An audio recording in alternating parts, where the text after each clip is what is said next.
स्वागत करते हैं आपका आज के इस सत्संग की चर्चा में। जब हम किसी गुरु के मुंह से उसकी उपदेशावली सुनते हैं तो कई बार हम इस बात को नहीं समझ पाते हैं कि हम उसके द्वारा बोले गए शब्दों में जो मैसेज छिपा है उससे प्रभावित होकर के उसकी बातें सुन रहे हैं या फिर हम उसके व्यक्तित्व की ऊर्जा से ओतप्रोत हो गए हैं।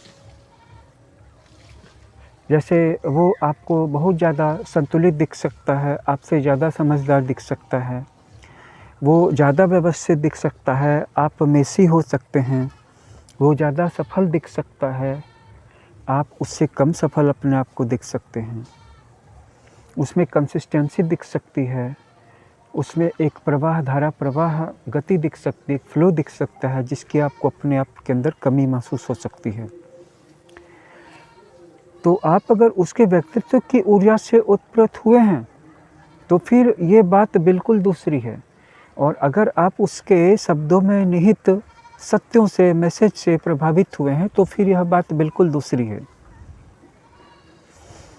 अब सवाल यह उठता है कि जब हम किसी गुरु के शब्दों में निहित सत्य को, मैसेज को देख सकते हैं, जिस बात को वो बोल रहे हैं, और फिर वह चाहे किसी भी रूप में क्यों न बोले हों, तो इस चीज़ को जानने के लिए हमारे अपने उस मन का जागृत होना बहुत ज़रूरी है जिसे हम जिज्ञासु कहते हैं। यानी कि जिसके अंदर में सत्य को जानने की जिज्ञासा है, जिसके बारे में भगवान श्री कृष्ण ने श्रीमद् भगवद गीता में भी कहा है कि इस सत्य को जानने की जिज्ञासा रखने वाला साधक भी संसार सागर से तर जाता है। एक तरफ तो उन्होंने कहा कि सही ढंग का आसन लगाए जो न तो बहुत ऊंचा हो न बहुत नीचा हो, उसमें सम्यक प्रकार से बैठ करके अपने ध्यान को लगाए।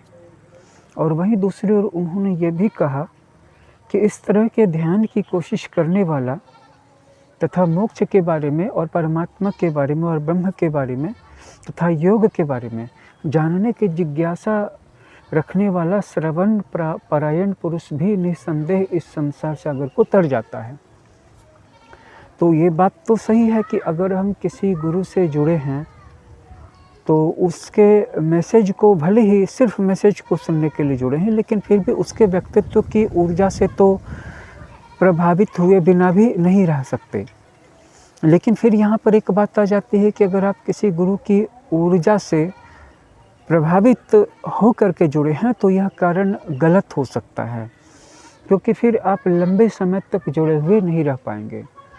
वहीं दूसरी ओर आप अगर किसी भी गुरु को नज़दीक से देखें, मैं गुरु की बात नहीं कर रहा हूँ, मैं तथाकथित गुरुओं की बात करता हूँ, कि हो सकता है कि उनके पास एक मार्ग हो, लेकिन फिर आप इस बात को कैसे तय करेंगे कि उनके पास कोई मार्ग भी है या नहीं है, क्योंकि मार्ग के बारे में बात करने वाला गुरु भी सच्चा प्रतीत होता है। ऐसा लगता है जैसे कि ज़रूर इसके पास कोई मार्ग है, तभी तो इसके बारे में यह इतना बता पा रहा है, इतनी बातें कर पा रहा है, नहीं तो इतनी बातें कैसे कर पाता है। दूसरी बात, अगर किसी भी व्यक्ति के अंदर लगातार काम करने की क्षमता है, प्रवचन देने की क्षमता है योग पर, धर्म पर, तो यह बात भी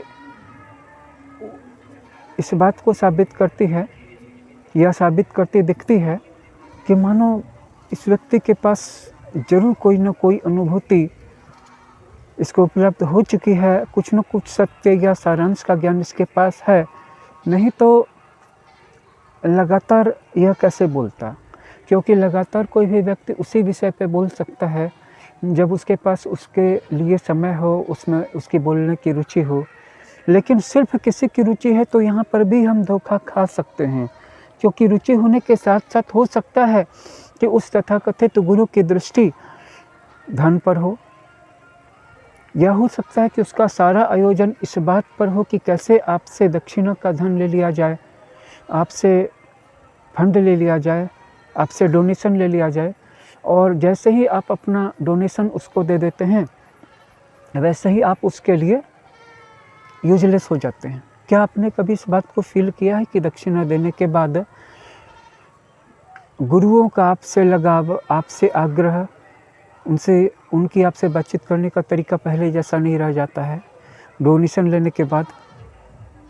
तो यही सब बातें हैं जहाँ पे कि मुझे ये कहना है कि जब आप किसी गुरु से जुड़ें और उसकी बातों को सुने तो एक बार ज़रूर सोच करके देखें कि अगर आप उसके व्यक्तित्व की ऊर्जा से ओतप्रोत होकर के उससे प्रभावित हो गए, न कि उसके मैसेज में छिपे हुए तथ्यों से, तो फिर कहीं आपका उससे आकर्षित होना आपको एक गहरे अंधकार की ओर तो नहीं ले जा रहा है, एक निराशा की ओर तो नहीं ले जा रहा है, क्योंकि ऐसा गुरु आपका साथ देगा नहीं। ऐसा गुरु अपने चारों तरफ आकर्षण का या चुंबकीयता का एक ऐसा आवरण खड़ा कर ले रहा है जिसमें कि जैसे मकड़ा अपना जाला फैला देता है तो उसमें बहुत तरह के फतिंगे फंस जाते हैं, मक्खियाँ फंस जाती हैं, मच्छर फंस जाते हैं, कीड़े मकोड़े फंस जाते हैं, और अगर एक बार वो फंस गए तो फिर वो उससे कभी निकल नहीं पाते हैं जब तक कि कोई उसको छुड़ा नहीं दे।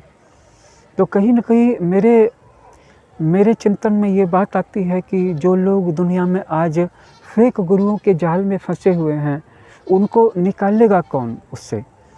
और ये लोग खुद कैसे जानेंगे? अलग अलग गुरुओं का अलग अलग तरीका हो सकता है। वो आपकी नींद को और गहरा कर रहे हो सकते हैं, वो आपको और ज़्यादा थपकी दे करके आपको सुला रहे हो सकते हैं, वो आपको लोरियाँ सुना करके आपकी नींद को और गहरी कर रहे हो सकते हैं। हालांकि फिर भी मैं ये कहूँगा कि किसी भी प्रकार का सत्संग नहीं करने से, किसी भी प्रकार के गुरु के नहीं होने से अच्छा है कि कम से कम कोई एक जगाने वाला, चाहे वो बांसुरी बजा करके जगाए, चाहे तबले पे थपकी दे करके बजाए, चाहे उसके शब्दों में नगाड़े जैसी चोट हो, लेकिन कहीं ना कहीं वह हमें उसमें उलझा के रखे हुए, इंगेज रखे हुए है।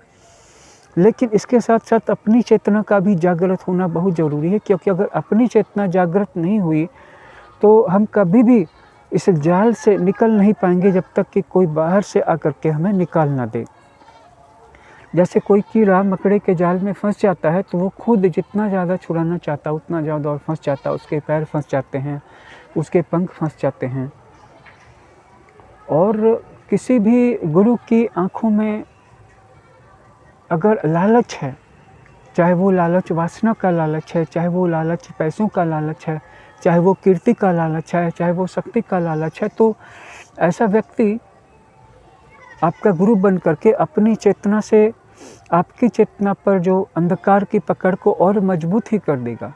और जब आप उसके ध्यान की विधियों को या उसके द्वारा गाइडेड मेडिटेशंस को फॉलो करते हैं, उसके प्रवचनों को सुनते हैं और रिलैक्स हो जाते हैं कि मैं सही गुरु के पास पहुंच गया हूं, तो एक तरह से उसकी अंधकारमय चेतना आपकी चेतना पर और ज़्यादा अधिकार कर लेती है।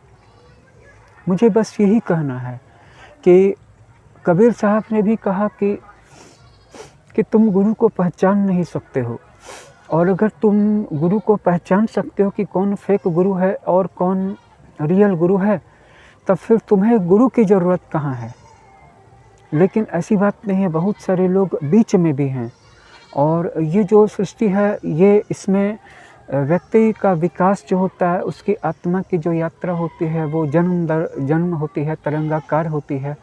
कई बार किसी जन्म में वह सत्य और मुक्ति के बहुत नज़दीक पहुंच जाता है, लेकिन अगर फिर, क्योंकि माया की पकड़ बहुत मजबूत है और माया सिंपली नहीं चाहती कि आप इस संसार से मुक्त हो जाएं, इतनी जल्दी मुक्त होने देना नहीं चाहती है, तो वह आपके अंदर में इच्छाएं उत्पन्न करती है। वह आपके सामने ऐसे प्रतिमान या प्रतिरूप स्टैंड करती है जिसको देख करके आपके अंदर में जो इस संसार से एक उदासीनता की भावना जन्म ले रही थी, आपको ऐसा लग रहा था कि अब इस संसार में ऐसा कुछ नहीं है जिसको लेकर के जिया जाए, आगे बढ़ा जाए, तो अचानक से फिर से इस संसार में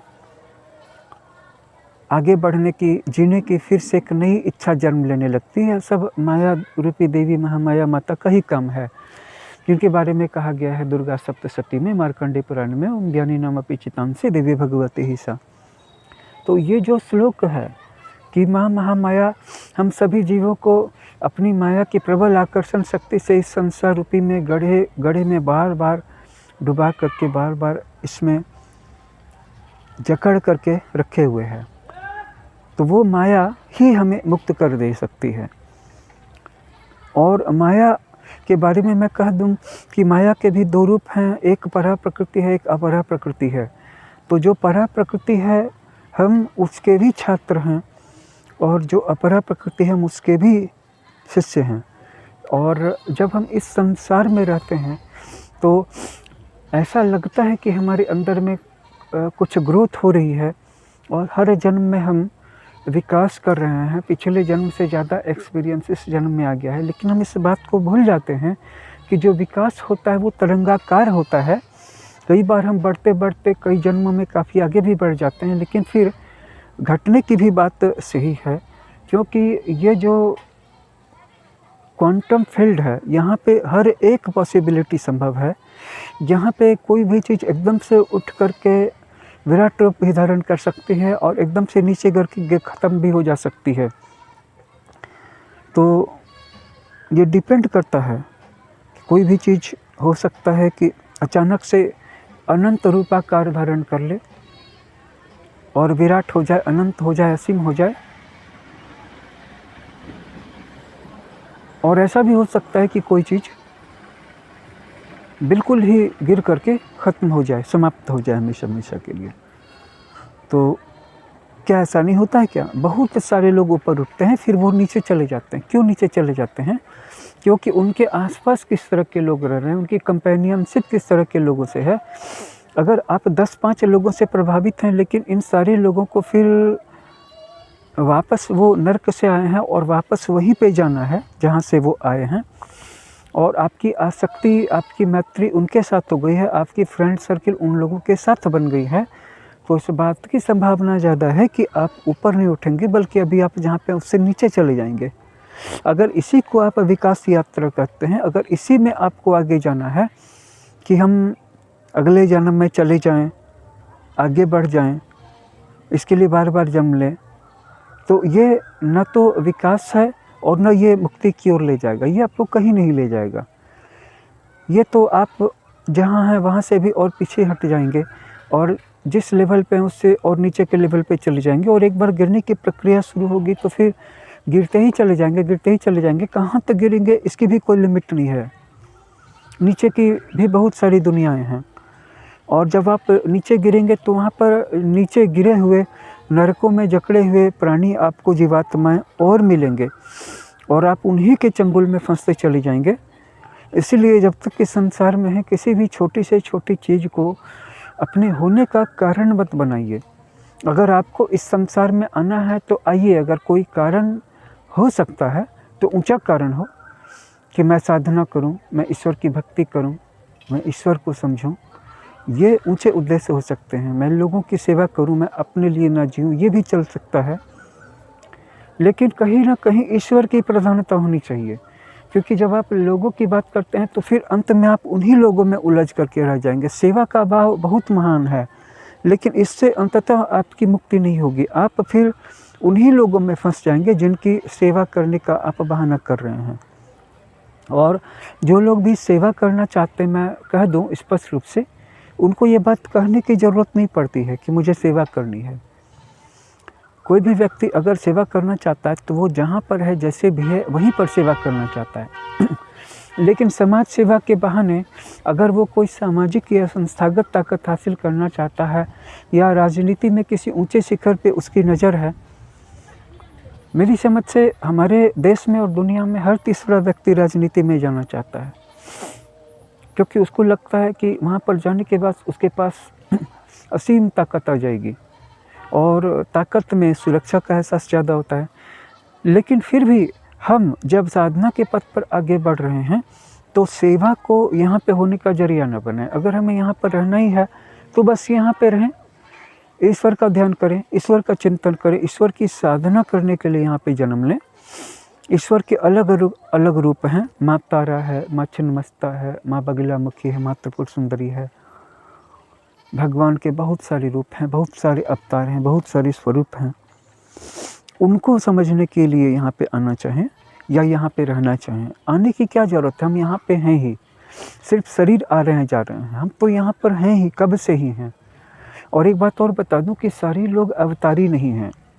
सारे लोग अवतारी नहीं हैं। सारे लोग यहाँ पे बस चेतना की एक पवित्र अवस्था, एक तरंग है, एक उर्मी है, जैसे सागर में एक लहर होती है, उस रूप में है। ना तो हर कोई पार्वती है, न कोई हर कोई राधा है, न हर कोई हनुमान है। अगर कोई अपने आप को ये समझता है कि मैं ज़रूर कोई महान आत्मा हूँ, जैसे कि मैं राम की सीता हूँ, या कृष्ण की राधा का अवतार हूँ, या मैं शिव की पार्वती हूँ, या मैं खुद शिव हूँ, या मैं गणेश का अवतार हूँ, या मैं कृष्ण का अवतार हूँ, तो उसे अपने भ्रम को दूर कर लेना चाहिए। क्योंकि जो भी ऐसा होगा वो अपने बारे में रेयरली ही सोचेगा। अपने बारे में वही ऐसा सोचेगा कि मैं कौन हूँ, जो कुछ भी नहीं है, जो कोई भी नहीं है। और जो कोई भी है वो अपने बारे में ऐसा कतई नहीं सोचेगा, उसको उसका ध्यान उस ओर जाएगा ही नहीं। क्योंकि जो चीज़ आपके पास पहले से होती है आप उसके बारे में नहीं सोचते हो, आप केवल उसी चीज़ के बारे में सोचते हो जो आपके पास नहीं है। अगर आप शिव के बारे में सोचते हो तो इसलिए सोचते हो कि आप शिव नहीं हो और शिव की क्वालिटी आपके पास नहीं है, इसलिए आप शिव के बारे में सोचते हो। या आप पार्वती के बारे में सोचते हो तो इसलिए सोचते हो कि आप पार्वती के लेवल तक नहीं पहुँचे हो। और मैं सच कहूँ तो पार्वती का जो प है ना, प, उस तक 1000 जन्म के बाद भी अगर आप पहुँच जाओगे ना तो आप बहुत आगे हो गए। इसलिए बड़ी बड़ी बातें करने से अच्छा है कि हम यहाँ पे जिएं और एक अच्छा नेक इंसान बनने की कोशिश करें। ज़्यादातर लोग साधना कर भी रहे हैं तो उसका आखिरी उद्देश्य ये हो सकता है कि मेरी अपनी मुक्ति हो जाए। ये उद्देश्य किसी का नहीं है कि किसी और का दुख दूर हो जाए। किसी और को मुक्ति दिलाने से पहले भी कि किसी और की आत्मा मुक्त हो जाए, पहले उसके शरीर को जो दुख है, उसको जो जीवन में दुख मिला, उसके लिए हम कुछ कर सके हैं। क्योंकि इसकी शुरुआत भी यहाँ से होगी कि जिसका यह लोक सुख नहीं उसका परलोक सुखी होगा। जिसका ये लोक दुखी है, और परायों की बात छोड़ दो, समाज की बात छोड़ दो, राज्य की बात छोड़ दो, दुनिया की बात छोड़ दो, पृथ्वी की बात छोड़ दो, देश की बात छोड़ दो, अपने माता पिता, अपनी पत्नी, अपनी संतान, अपने भाई बहन सुखी हैं, अपना पड़ोसी सुखी है, क्या हमने इनके लिए कुछ किया है? ज़्यादातर लोग तो अपने सुख का साधन कर रहे हैं, अपने शरीर का साधन कर रहे हैं। ज़्यादातर लोग शरीर के लेवल पे जी रहे हैं। पेट भरना है, पैसे कमाना है, आज भर पेट खाना खा लिया, कल अच्छा खाना कैसे मिले, इसके बारे में वो सन्नद्ध हैं, मतलब इसके बारे में कंसर्न्ड हैं।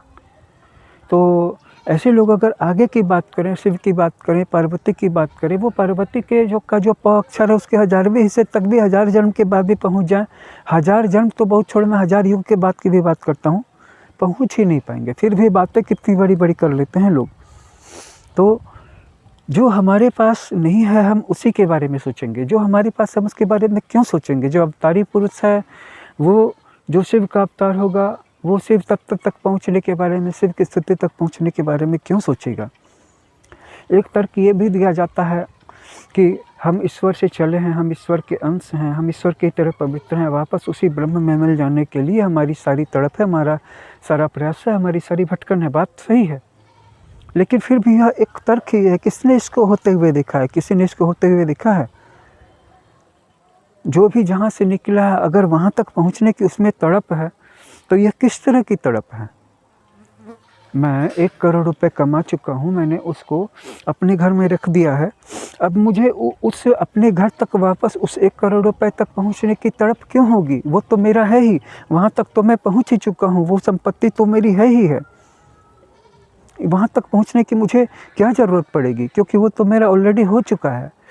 मेरे पास 1 करोड़ रुपया नहीं है और ना मैंने कहीं रखा है, इसलिए 1 करोड़ रुपया तक पहुंचने की मेरी ललक होती है। ऐसी ही बात प्रतिष्ठा के बारे में है, ऐसी ही बात शक्ति के बारे में है, ऐसी ही बात हर उस चीज़ के बारे में है।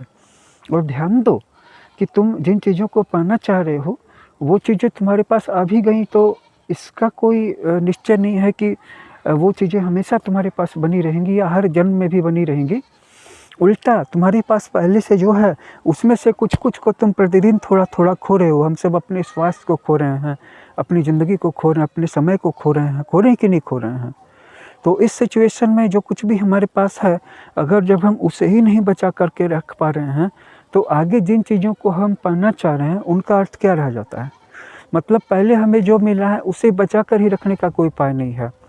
और जो लोग ज़्यादा व्यावहारिक हैं, जो लोग ज़्यादा समझदार हैं, वो कहेंगे कि अरे मरना तो हम सबको है ही, बूढ़ा तो हम सबको होना है ही, लेकिन जितना ही दिन यहाँ पे जिए, थोड़ी ताकत के साथ जिए, थोड़ा ज़्यादा धन के साथ जिए, थोड़ा ज़्यादा सुख के साथ जिए। लेकिन उनको सब ये बात जो समझ में आ जाती है, उनकी ये बात मेरी समझ में नहीं आती है। हालांकि मैं ये जानता हूँ कि अगर मैं उनको कुछ भी कह दूँगा तो इससे कोई फ़र्क नहीं पड़ेगा, क्योंकि उनको जो करना है, उनका मन जो चाहता है वो तो उनको करवा ही लेगा। और जो उनका मन है, क्योंकि कुछ लोग मन का साधन कर रहे हैं, कुछ लोग शरीर साधन कर रहे हैं, कुछ लोग शरीर का उपाय कर रहे हैं। जैसे कि कोई साधु है, गृहस्थी को छोड़ दिया है, आश्रम खोल लिया है, लेकिन फिर वहाँ पे 10-20 गायें बांध लिया है किसी संस्था के तहत या अपने भी, ताकि ये 10-12 दुधारू गायें, 20 दुधारू गायें दूध देती रहें और इससे आश्रम का खर्च चलता रहे, अच्छा भोजन मिलता रहे। तो शरीर साधन है ना, मन का साधन भी तो नहीं किया है। हम मानसिक साधन तक भी नहीं पहुंच पाए हैं, ना मानसिक साधन को मेंटेन कर पाए हैं। मन का साधन, मन की साधनाएं हैं, मन की बहुत सारी साधनाएं हैं। जैसे हमारे मेडिटेशन के कोर्सेस में भी बहुत सारी ऐसी चीज़ें हैं, जैसे एक्स्ट्रा करिकुलर है, टेरा करिकुलर है, ओमनी करिकुलर है। ये सारी चीज़ें जो हैं, ये सारी चीज़ें आपको मानसिक साधन के बारे में बतलाती हैं। इनमें से बहुत सारी ऐसी भी साधनाएं हैं जो आत्मा तक पहुँच की बात करती हैं। बड़े बड़े संत हुए, बड़े बड़े सिद्ध हुए हैं, प्राचीन काल में हुए, मध्य काल में हुए, भक्ति युग में हुए, हाल में भी हुए, पिछली सेंचुरी में भी हुए, इस सेंचुरी में भी हैं, जो सीधे आत्मा तक पहुंचने की बात करते हैं, जिनकी साधना की शुरुआत सहस्रार चक्र से होती है।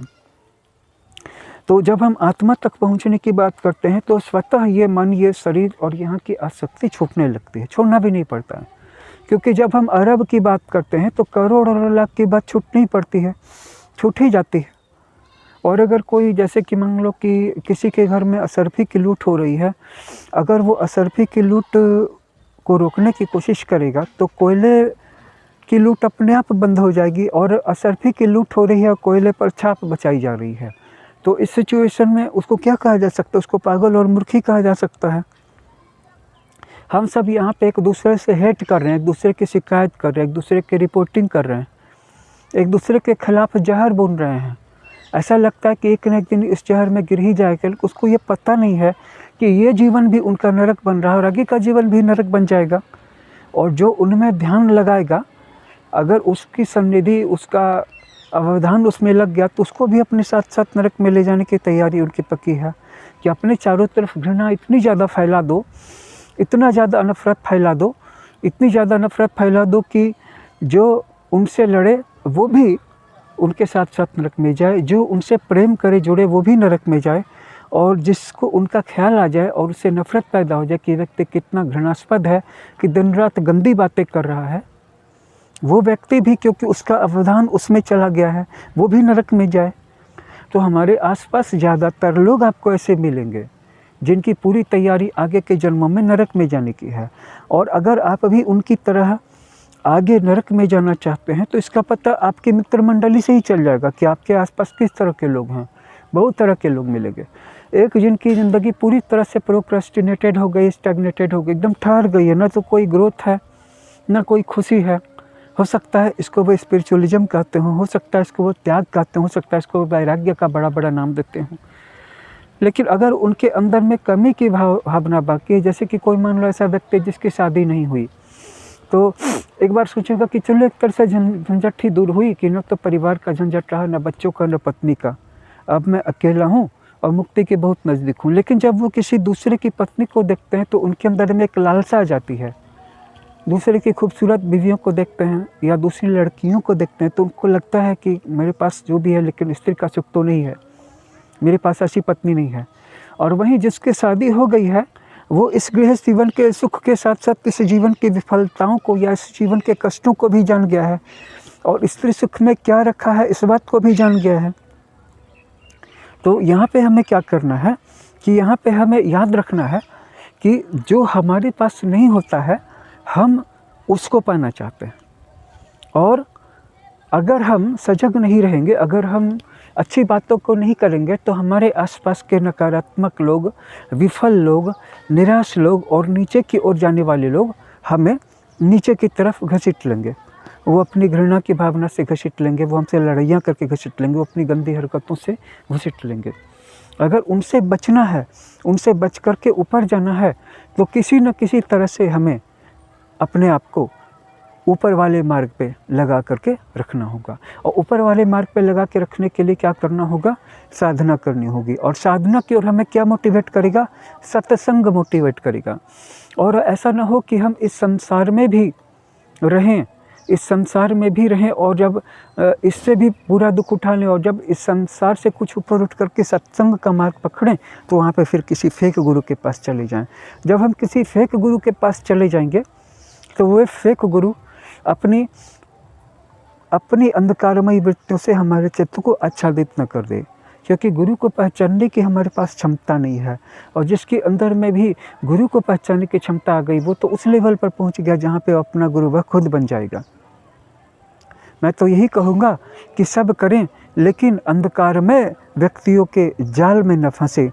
जब इस संसार में ही रहना है, तो डंके की चोट पे घोषित कर दे कि नहीं, मुझे अभी अध्यात्म में नहीं जाना है, अभी मुझे इस संसार में रहना है, अभी मुझे इस संसार के कार्य पूरे करने हैं, अभी मुझे मुक्त पाने का लालसा नहीं, अभी मुझे साधना नहीं शुरू करनी है।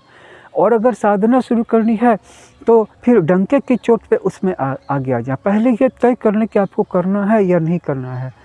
और अगर साधना नहीं करनी है, तो फिर बात खत्म हो जाती है। आप जहाँ पे हैं, जो काम है, उसी को अच्छी तरह से करते रहें, क्योंकि तब भी प्रकृति के चेले तो आप बने हुए ही रहेंगे।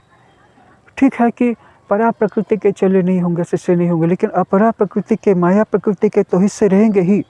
और ये माया बार बार आपके आकर्षण को, आपके मन को संसार की चीज़ों में, संसार की संपदाओं में मुलव्विज करके, यानी कि बांध करके, आसक्त करके बार बार इस संसार में जन्म और मरण के चक्कर में घुमाती तो रहेगी। कभी तो ऐसा लगेगा ना कि अब बहुत हुआ। और जो लोग इस संसार से डर करके मुक्त होना चाहते हैं, मैं उनके वैराग्य को, उनकी उत्कंठा को सही नहीं मान सकता। लेकिन सच्चाई ये है कि ज़्यादातर लोग डर जाने के बाद ही कुछ करते हैं, ज़्यादातर लोग व्यथित होने के बाद ही कुछ करते हैं, ज़्यादातर लोग रोने के बाद ही आगे बढ़ते हैं।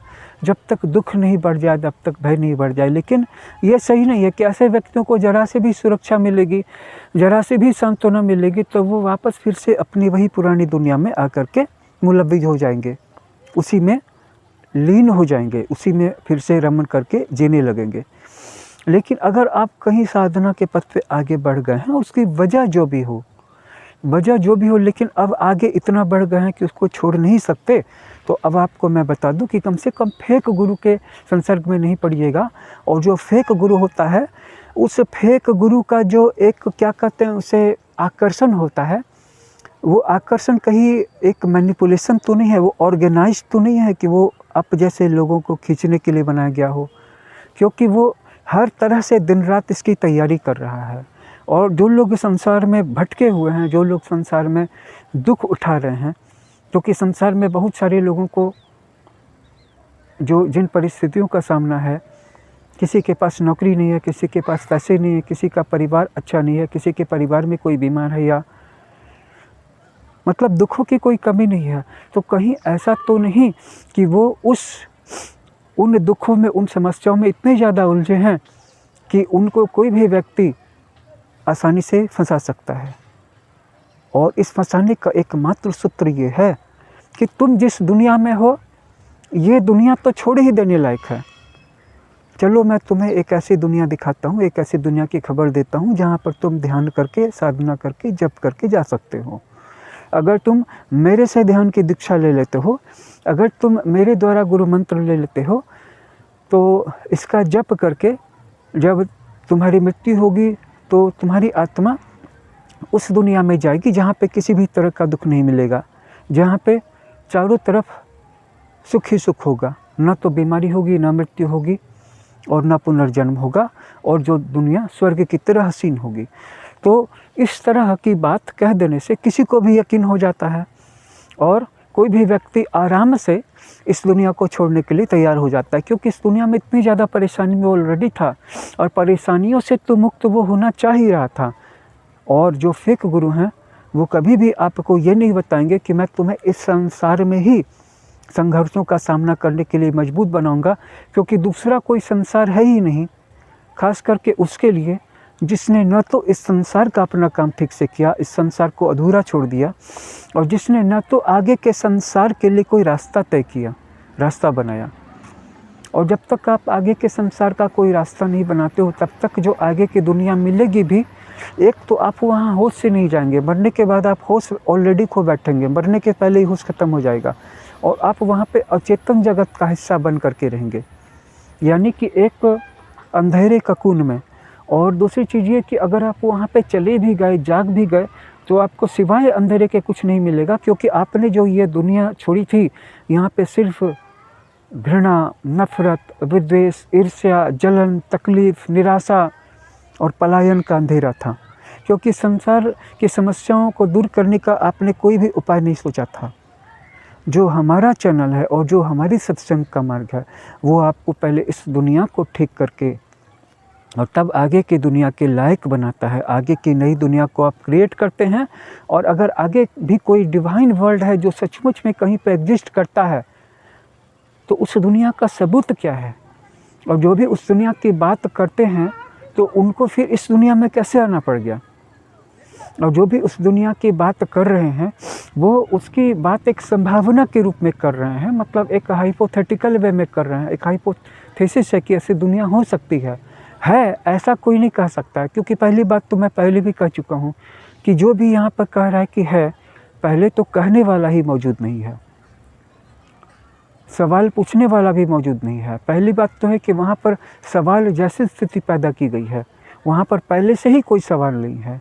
और ये जो क्वांटम फील्ड है, यहाँ पे हर एक पॉसिबिलिटी खुली हुई है।